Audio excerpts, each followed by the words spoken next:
Tom and Joe, I've made this short video for you to give you my philosophy on medium touch sales and how it has been successful for me in the recent past. To kick it off, I'll very quickly give you my interpretation of what you want so you can ensure that I'm on the same page and will be a good fit.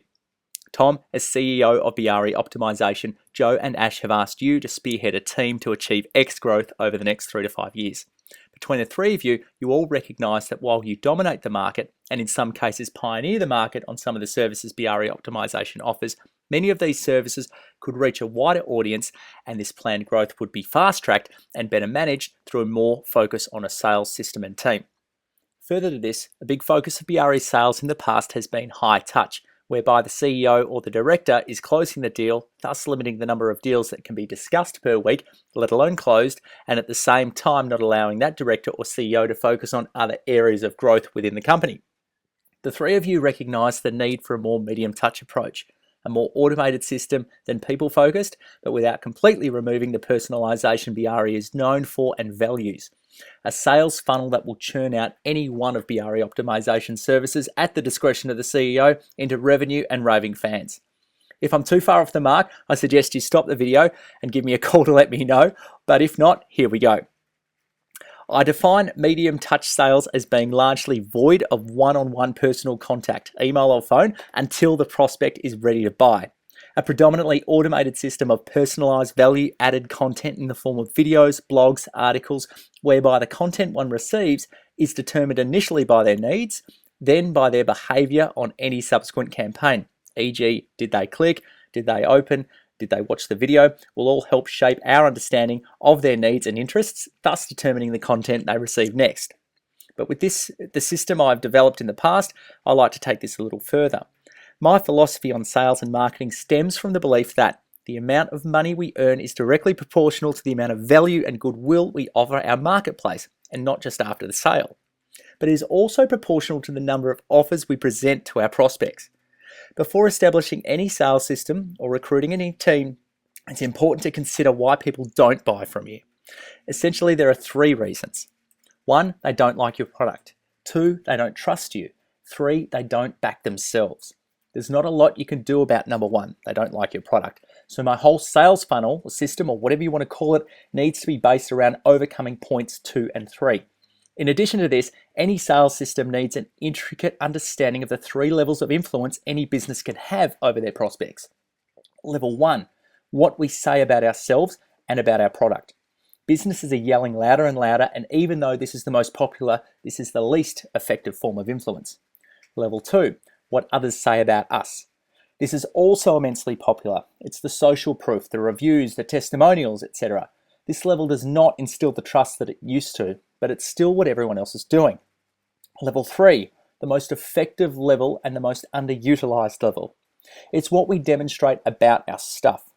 When you demonstrate that your product or service is awesome, that is the most powerful influence you can have. And the reason for this is because it triggers an internal decision trigger. This is where the prospect decides for themselves. They own their decision. No one convinced them. No one talked them into it. It's theirs. The mission is to create internal decision triggers within our prospects by demonstrating the value of what we have, predominantly through medium touch. Step 1, a little obvious, talk about why your customer needs you, your solution to a predominant problem. For example, in Event Agent's case, it was to help event businesses make more sales. Low sales could be a symptom of poor conversion, no list, no traffic, no follow-up, poor social media activity. Ultimately, we found there were a variety of different reasons among our prospects for their low sales. I'm not making enough sales because I don't have a list, my social media knowledge or activity is low, I don't have time for follow-up. So with that in mind, everything we need to do needs to focus on specific messaging.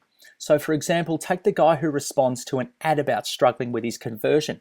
We don't try to sell him by talking about more traffic. If he can't convert what he's got, he's going to be useless with more traffic.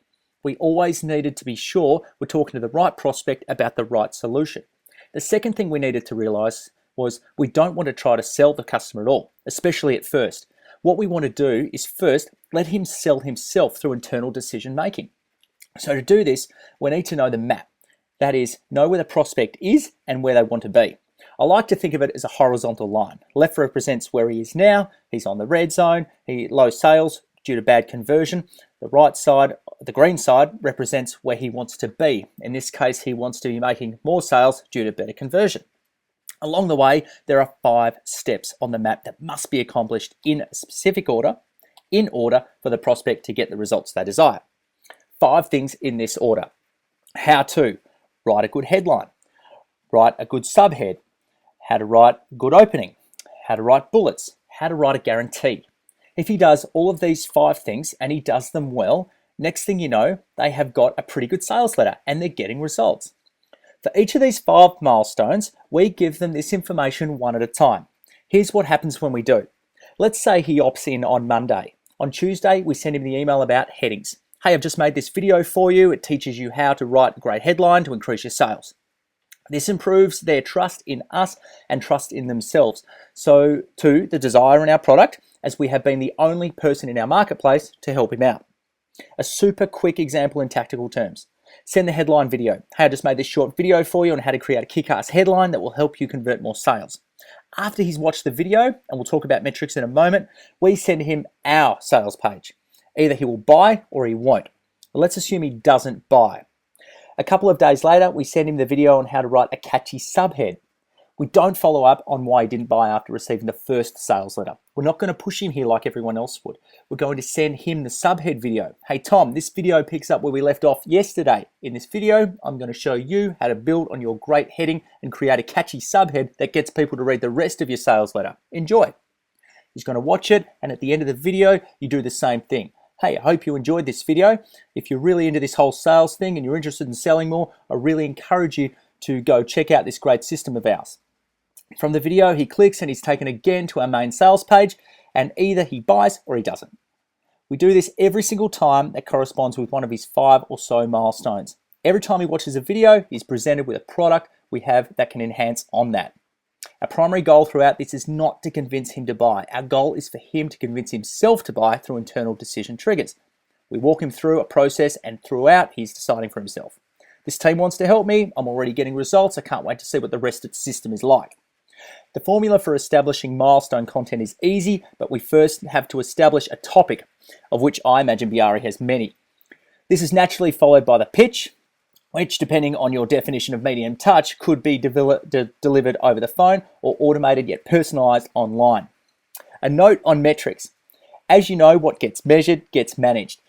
And here are the key things that we need to track in the sales process. 1, your conversion funnel, from lead to qualified to close to support or after sales. 2, the average time it takes to move a lead from qualified to closed. 3, the most engaging or in-demand content. 4, the average deal value per close. 5, the average cost per close. And here are the metrics we monitor to develop our predictable and scalable sales model. New leads per month, percentage of growth, number of leads per month, leads that qualify, qualified leads that close, average time to close, average cost per close, average revenue per close. If you're looking for a specific diagram that explains all this quickly, perhaps this is a good start. Identify the customer, generate your leads, run the campaigns with carefully targeted messaging, not selling, but adding a tremendous amount of value to prospects. Send your sales pitch based on campaign behavior and the support team for after sales tools and support. Tom, I'd really like the opportunity to better understand your current situation, more about where you need to go, and the services and industries at the top of your list. I sincerely hope this video has come close to satisfying your initial requirements of me, or at the very least giving you an insight into what I'm capable of. Looking forward to chatting with you, Tom. Thanks for watching.